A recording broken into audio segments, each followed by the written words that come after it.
Hello, my lovely people. Let me tell y'all, oh my gosh, I cannot believe it. As long as I have been driving rideshare, Uber, and Lyft, I have never, ever experienced this before. Ever. So, as y'all seen on the thumbnail, man, I had like a $21, $27 surge in the daytime. Now normally they be in nights. Now let me tell y'all my previous experience. I'm so crunk. Let me tell you.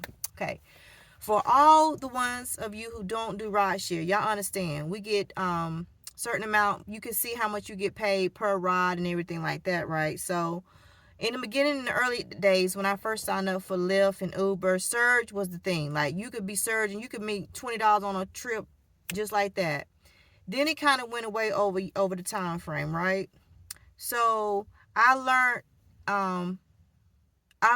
doing this, like the more you do, the more you learn, right? The kind of things that they do with us to get us out there. Like sometimes they say the area is surging just to draw a whole bunch of drivers in the area because they need drivers. Maybe it's not a very desirable area to drive in. Maybe your type of clientele is not in that area, so they will put on the map like a surging, so to get us all the drivers over there. Well, then it went to the point where it would get a lot of drivers. You'll start heading to that location on the map, and it is vanished, right? So I learned when it first started. I'm trying to calm down. When it first started, surging was the business. You can make a lot of money doing surgery. So you will turn your app on, you see what area surge, you go ahead and get gassed up, and you go hit the streets, right? You make your money. Then it went to the point where I guess a lot of drivers, they had lost a lot of drivers. A lot of drivers weren't driving anymore. Then they will put it like certain areas of my city or a town or what city was surging. So you would drive, like it wouldn't be doing that in your area. So you'll drive to where that little red area or whatever color it is on your map, you'll drive. And then once you get there, it vanished. So I'm telling you a little bit of backstory so you can understand. So yesterday I was driving during the daytime and everything. And I looked up, it wasn't doing nothing. And I would say, well, shoot, I might as well head back to the other side of town and do some Walmart Spark. And as I'm driving, I always open up my map and close my map, open up my map to see if I want to drive to any cities outside of where I'm at. Because sometimes I like to drive to little other cities outside where I'm at because I stay busy in those areas. Because a lot of drivers don't want to drive outside those areas. And I don't mind because I like driving. It's like meditation to me, right? I like my car and I like driving. And I guess you can say I like people too because I'm picking up people. So I zoom in, zoom out, and I see like that $21, $27 surge on my map. I'm like, man, let me try. They playing with me, right? They just trying to get us on that side of town, right? Because I was on the other side of town. Y'all, when I tell you, you can follow your car on the map. If you know what I'm talking about, if y'all ride share, y'all know you can follow yourself on the map. So I'm the little triangle arrow, and I'm just follow myself on the map. I'm getting closer and closer to the red area. That's the surgeon area, and then on my at the bottom of it saying earn additional $2 per trip, earn additional $11 per trip, earn additional $27 per trip. Y'all, when I tell you I drove all the way up into the surge, I immediately got off the exit in that little red area where it was surging and pulled over in the gas station. I got a ride for $39. It matched with another driver. This was on Uber. It matched with, I hit accept and immediately it matched with another driver. I like, darn, man.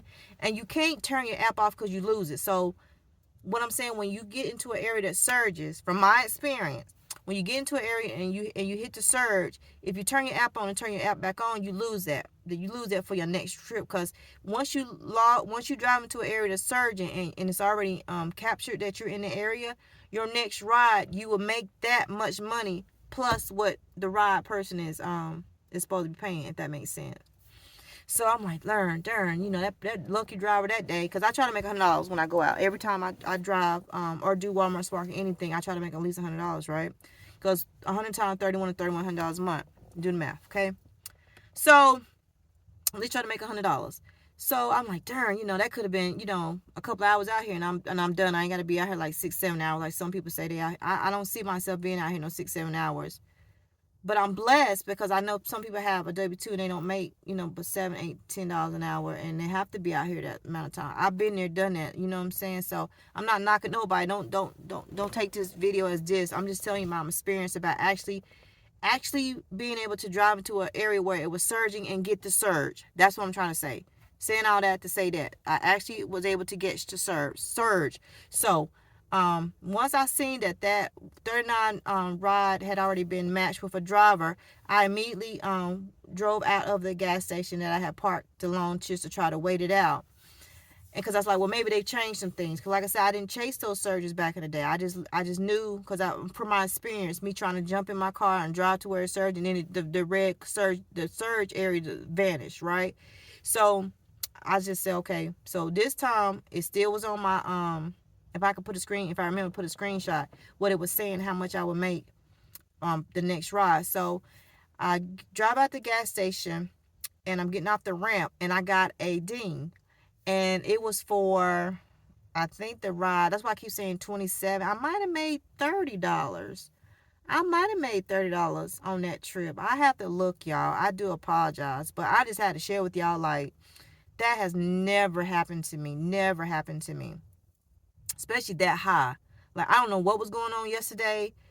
It was a Saturday. I don't know what was going on, but I'm blessed and I'm very thankful that I was able to get that. So, and mind you, this where I was at and where the pickup with that additional surge was like maybe 15 minutes away from where I was. So it was a good drive.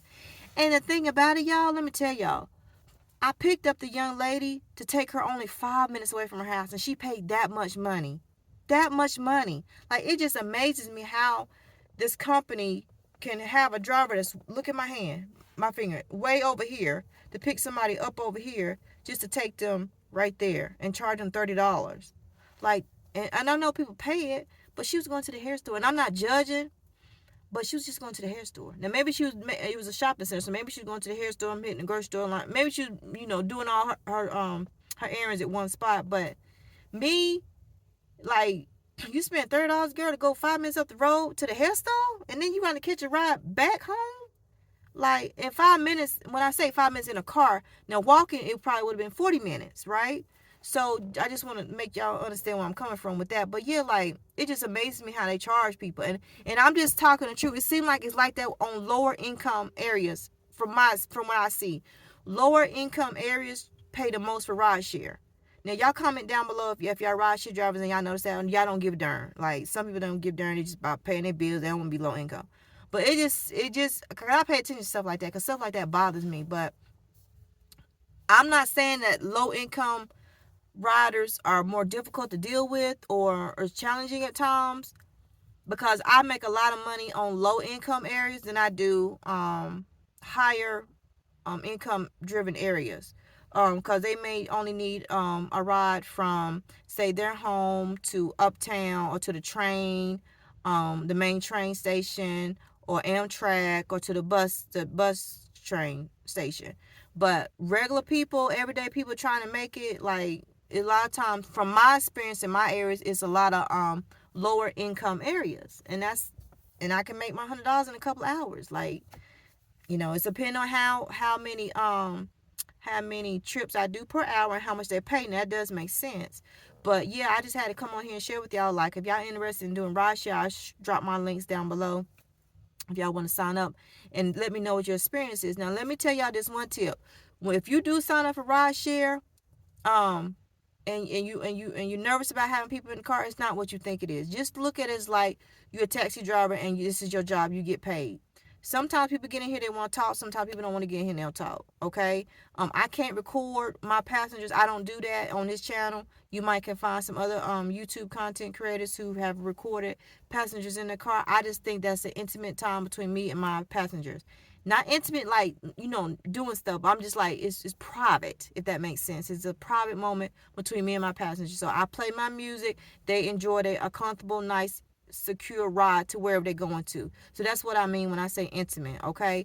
It ain't for me to be, sometimes you get some people in here, like, sometimes on the weekends you might they want you to be the DJ. They want to request certain music, and that's fine. If you found with that, it's cool. Sometimes I don't be in the mood for all that. You're gonna listen to what I'm listening to, because we got to get through this together. You know, you only gonna be in here 5-10 minutes, 30 minutes tops, unless I'm taking a real long trip. And those long trips normally pay pretty good. 45 minutes, like if I'm going to like Greensboro, Winston-Salem, places like that, that's gonna be, I might, if you ask me, I put on what you want to listen to. That's no issue. But a lot of times, what I listen to is everybody. Like I try to get a station like everybody. It's like mutual, like multicultural type music. Everybody listen to it. Something you hear in the grocery store, Walmart, the mall. So it's kind of one type of stations. You know what I'm saying? I don't really play no hardcore rock.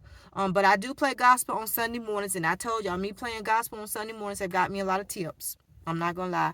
Christian music, gospel music, on Sunday mornings, it has gotten me a lot of tips. Like, after they get out the car, it is what it is. And then on Monday mornings, sometimes I see tips. Sometimes Tuesdays, I see tips from Sunday, right? Because the vibe was good. So I'm thankful. I'm so thankful. But yeah, that was my experience catching a surge. Finally, y'all, finally, like, so, if you want to try to turn the app on and see if it's surging and try to drive that map into that area and just stay there, I had to sit for at least a good, I want to say at least 10 minutes. I was like, oh, this might not work. But I did, and it paid off. It paid off. So I will try to include it in my screen on this video. Exactly the ride and everything. I'm not giving out too much pertinent information. But thank you all for watching. And don't forget to like, comment, and subscribe.